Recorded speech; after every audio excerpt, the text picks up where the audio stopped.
বাংলাদেশের এখন প্রত্যেকটা মানুষ মানসিকভাবে বিকারগ্রস্ত। মাদ্রাসাতেও পায়ু পথে নির্যাতন হচ্ছে। শুধু রামিসার ব্যাপার না, মাদ্রাসাতে বলাৎকার হচ্ছে।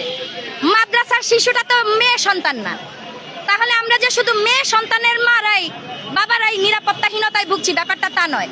মাদ্রাসাতেও পায়ু পথে নির্যাতন হচ্ছে। সেইটা নিয়ে কেন শায়েক আহমদুল্লাহ, মিজানুর রহমান আজহারি এরা কেন চুপ? তারা এটা নিয়ে কেন কথা বলে না?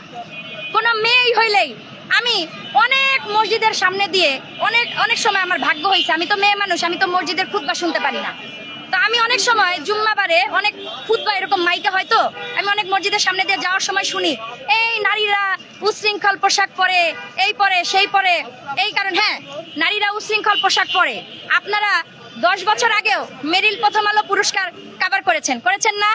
সেইখানে সবাই মার্জিত শাড়ি পরে যাইতো, কে কত সুন্দর শাড়ি পরে যাইতে পারে এটার একটা প্রতিযোগিতা থাকতো।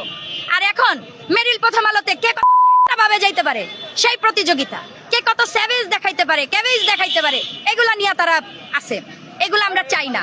আমরা চাই না যে রাস্তার মধ্যে প্রকাশ্যে, রাস্তার মধ্যে বলতে কি মানে সোশ্যাল মিডিয়া এখন কি হয়েছে, আপনাদের ফ্যাসিস্ট সরকার, আপনাদের অনেকের প্রাণপ্রিয় সরকার। এখনো আমি ফেসবুকে ঢুকলেই 10টা পাবো। আগেই ভালো ছিলাম, আগে যে ভালো ছিলেন, এই যে মোবাইল, এই মোবাইলটা সহজলভ্য করে দিছে কে? একজন রিক্সাওয়ালার হাতেও এখন স্মার্ট মোবাইল, সেও একটা অশ্লীল ভিডিও দেখতে পাচ্ছে, চোখের সামনে চলে আসতেছে। তার কি ভেতরে কোনো যৌন আকাঙ্ক্ষা নাই? সেটা কি জাগ্রত হচ্ছে না? এত সহজলভ্য করবো কেন সবকিছু আমরা? আচ্ছা, এখানে দেখেন শিশু আব্দুল্লাহর আত্মহত্যা, বাথরুমে প্রবেশের সময় দেখা গেল যে চিত্র। আচ্ছা, কি করলো? শিশু রামিসার পর ফের হত্যা, এবার ঘরের মেঝেতে মিলল গৃহবধূর গলাকাটা লাশ। গৃহবধূটা কি উলঙ্গ ছিল? রামিসা কি উলঙ্গ ছিল? তনু হত্যা যে হয়েছে, তনুকে যে হত্যা করা হয়েছে, এটা একটা একটা কিলিং ছিল। এই টার্গেট কিলিংটা কি? তনু কি হিজাব পরা ছিল না? এখন আপনারা টিএসসিতে গেলে তার হিজাব পরিহিত ছবিটাই দেখবেন। সে কখনো অশ্লীল ভাবে চলাফেরা করে নাই। তাহলে পোশাক ধর্ষণের প্রধান কারণ না। ধর্ষণের প্রধান কারণ হচ্ছে বিকৃত যৌনাচার, মানসিক সমস্যা। আমি মাননীয় স্বরাষ্ট্রমন্ত্রীকে বলবো, তিনি তো স্বাস্থ্য মন্ত্রণালয়ও দেখেন, স্বাস্থ্যমন্ত্রী তো অনর্থক বৈশা হইলো খালি ওই যে তরকারি চেক করে তরকারির স্বাদ ভালো আছে কিনা। তো স্বরাষ্ট্রমন্ত্রীকে আমি বলবো, আপনি একটু কষ্ট করে ওই যে ইসে যান, ধর্ম মন্ত্রণালয়ে যান এবং স্বাস্থ্য মন্ত্রণালয়ে যান, যে সারা বাংলাদেশে যদি 600 সাইকিয়াট্রিস্ট থাকে, আপনি তার মধ্যে থেকে 100 সাইকিয়াট্রিস্ট পিজিতে বসান। বাংলাদেশের মানুষকে 30 টাকা টিকিটে সেই সাইকিয়াট্রিস্টদের কাছ থেকে চিকিৎসা নিতে দেন, এই সুযোগটা করে দেন। কারণ বাংলাদেশের এখন প্রত্যেকটা মানুষ মানসিকভাবে বিকারগ্রস্ত। যে ফুটপাত দিয়ে হেঁটে যায়, সেও ফুটপাতে হাঁটতে হাঁটতে কালকে একজন আইসক্রিম খাচ্ছে, ঠাস করে আইসক্রিমের এই কাগজটা সে ফুটপাতের মধ্যে ফেলাইলো। কেন ভাই? তুমি কি বাসাতেও আইসক্রিম খাইয়া কি ঘরের মধ্যেই এমনি ফালাও নাকি? তাহলে তুমি রাস্তাঘাট, দেশ, সর্বোপরি জাতিকে যখন তুমি ভালোবাসতে পারছো না, তাহলে তুমি নিজের সন্তানকেও ভালোবাসো না।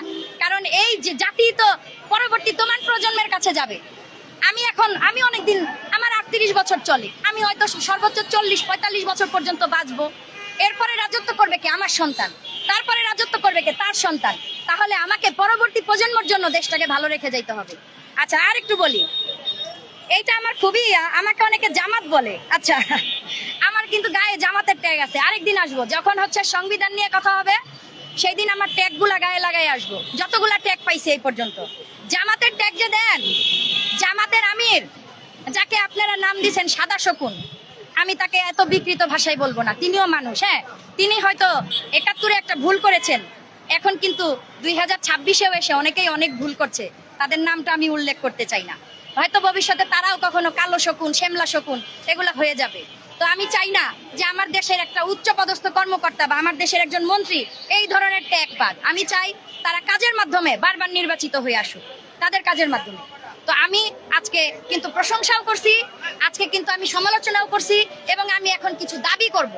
সেটা হচ্ছে যে শায়েক আহমদুল্লাহ, মিজানুর রহমান আজহারি, আবু তোহা আদনান, এরকম বড় বড় যারা বক্তা আছেন, যারা মানে জামাতকে বিলং করেন বা যারা হুজুর, এক কথায় আমরা বাংলা ভাষায় যেটা বুঝি যারা হুজুর, আমি আশা করব আপনারা ঠিক যেভাবে রামিসার কাপড় চোপড় নিয়ে, আরেকটা আসিয়ার কাপড় চোপড় নিয়ে, এগুলা নিয়ে কথা বলেন, এগুলা বন্ধ করে আপনাদের মাদ্রাসায় যত বলাৎকার হয়, যত হত্যা হয়, এইগুলা নিয়ে আপনারা একদিন এসে প্রেস ক্লাবে দাঁড়ান।